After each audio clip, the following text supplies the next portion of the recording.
Want to know how to access the Yoast SEO settings? Well, no worries. In this video, I'm going to show you an easy step-by-step plan on how you can easily access it. It's super simple and under a minute, so let's get straight to it. Now, first things first, simply head towards plugins right here and make sure your Yoast SEO has been enabled. So make sure you're under install plugins and make sure your Yoast SEO has been enabled.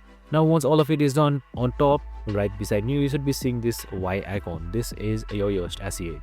Now, once you've hovered on it, you should be seeing SEO settings. Just simply select it or hover on it, and now you can just simply select any one of these: general settings, integrations, and much more.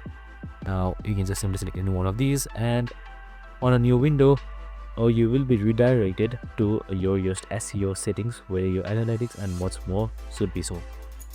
And that's it. Super simple and easy. I hope this video helped.